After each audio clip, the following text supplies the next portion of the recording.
All right, Giants Nation. So if you watched some of my previous videos, I've already said that I will not be making a mock draft, but I will be talking shit about other people's mock draft. So we have 6 picks. So when you look at some of these mock drafts, these people are either trading up or down, or they're trading a pick away. So if we have 5 in some of the mocks, it's because they probably traded the pick away to move up or move down, or well, probably move up. Excuse me.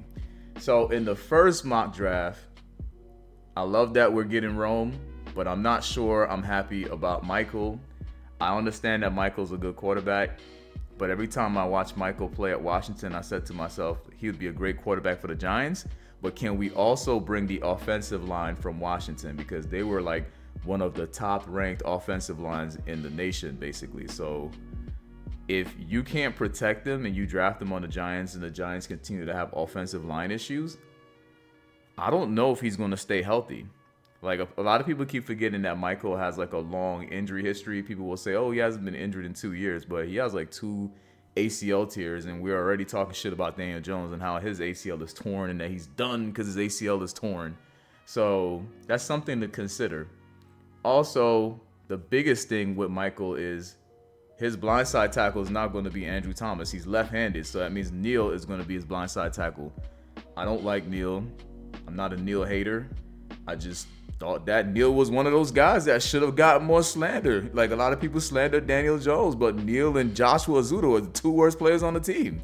Like it's crazy to me because with Neal's actually like a legit first round pick, unlike Daniel Jones, who was obviously a reach. We all get it. But yeah, Neal is trash. So that's going to be his blindside tackle, and that's something I worry about with Michael. Like I understand Michael threw the ball really well at the college level, and he's just a great thrower of the football.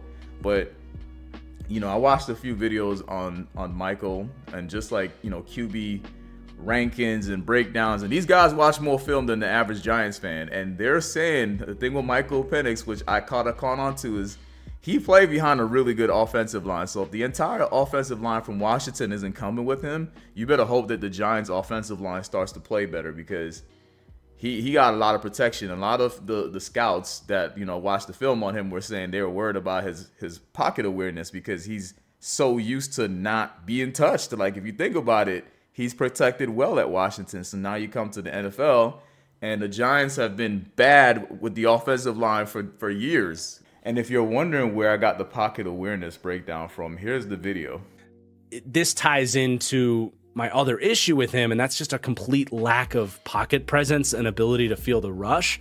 But if he's staring down his first read flat-footed, that's an easy landmark for NFL pass rushers to get in, and not just get in, but find the football if you're not moving back there. So that really worries me. And just in case you're saying to yourself, oh, it's just one random YouTuber, this is an article from theathletic.com. I'll include the article in the description below so you can read through the article.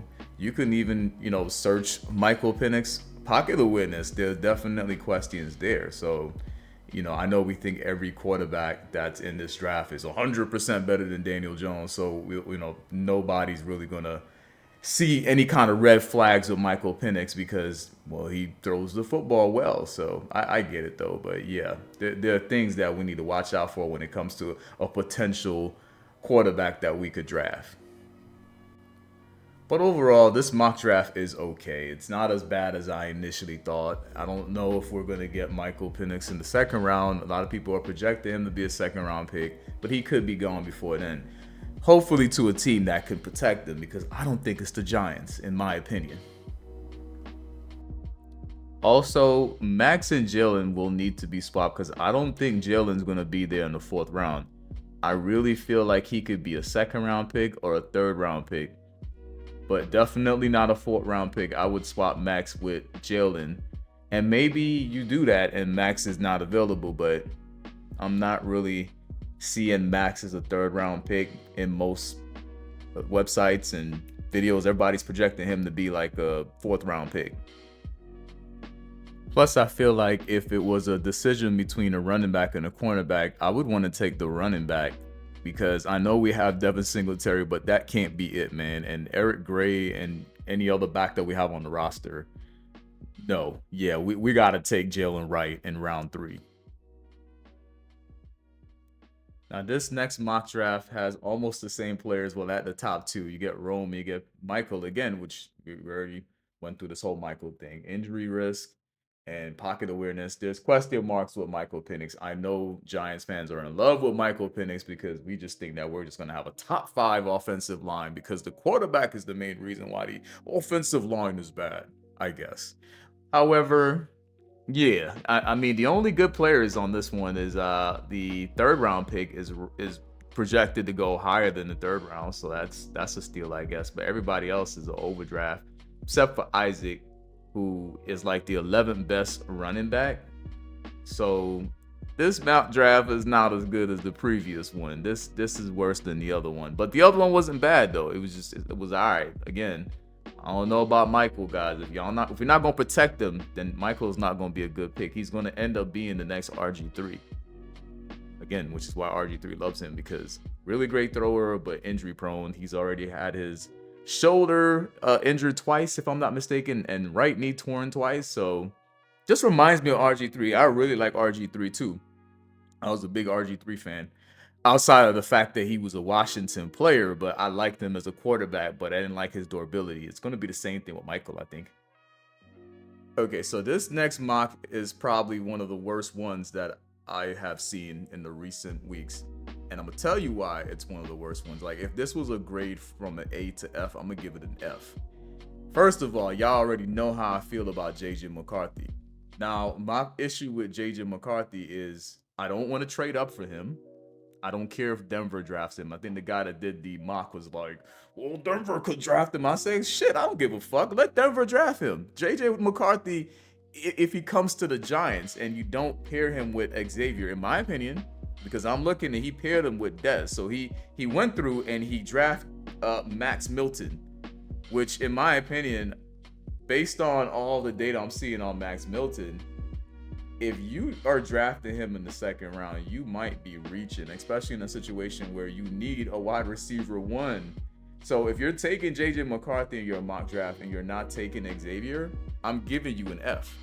Because I get that y'all think that this wide receiver draft is deep, but Walker's not even ranked top 10 at the wide receiver position for this draft. So, you know, they're projecting that he might be a second round pick, but there's like 14 other wide receivers that are better than Walker. So if you're taking Tez Walker in the third round and he's going to be your wide receiver 1, I'm giving you an F. This is a shitty mock draft. And all the other players are overrated too. They're overdrafted. They're not even top 10 at their position, which, you know, if you're drafting them that late, they're not going to be top 10, but they're not like, they're all the way back in their positional rankings. So it's not even like you're getting any steals with these later picks. So like Braylon is okay, but come on, this is a really trash mock draft if you're taking Tez Walker to be your wide receiver 1. Again, this is like my video of who's he going to throw to. Y'all keep asking who's going to throw Malik Neighbors the ball. I'd rather take Malik Neighbors and get Carson Beck or one of them other top quarterbacks next season and take this overrated JJ McCarthy and pair him with Walker. What is this shit? This is a shitty mock draft. So honestly, where he went wrong with this mock draft is reaching for Max. If somebody else wants to take Max in the second round, let him get taken. Again, you're trading up for JJ McCarthy. You're taking Max in the second round instead of taking a wide receiver that's been compared to DK Metcalf. And you're taking Tez Walker, who has been compared to Mike Wallace, which I would take DK over Mike Wallace any day. Also, that's assuming that they reach their full potential, right? Because, you know, these pro comparisons they're not always true, but that, you know, that's just, you know, how they're looking at it. Best case scenario. That's terrible.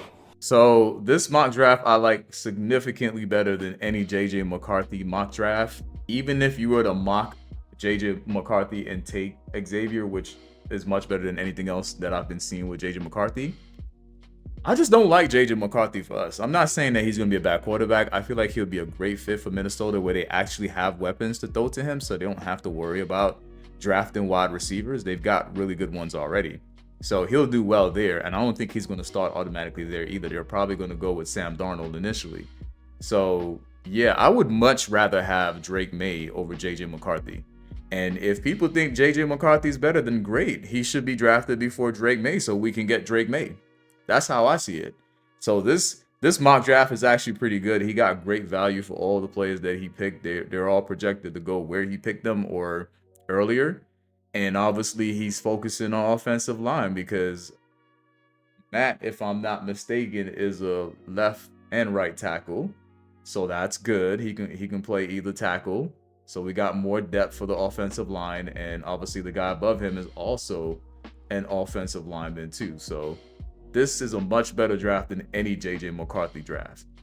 All right, so the next mock draft might actually be worse than any JJ McCarthy mock draft, which I told you guys, the ones that we draft JJ McCarthy at 6 and you take Xavier, those are acceptable. As long as you take a wide receiver that's ranked within the top 10 and is a big body wide receiver, it's not bad if you take JJ McCarthy. But this goes right next to those shitty JJ McCarthy mock drafts that have us taking guys like Tez Walker as our wide receiver 1. Like, the wide receiver that he drafted is ranked like 20th. Like, who like, this is the number 2 for Washington. Why would you have that guy be drafted? We don't need more wide receiver 2s and 3s. We already don't have a wide receiver 1. Why would you? It's even worse than I originally thought. I went back and looked at the data for Washington. This man is the wide receiver 3. You want to draft a wide receiver 3 for Washington in round 3. This is a terrible mock. Also, Kool-Aid is apparently falling. Like, everywhere you look, Kool-Aid is projected to be a second round pick. Like, he was at one point in the top 10, but he's been falling over the last few weeks. So I don't even know if 23 is the right position for him. And there are other cornerbacks that you can go with over Kool-Aid at that number. But this is easily one of the worst mock drafts I've seen outside of the ones that have us drafting 6 quarterbacks. That's terrible.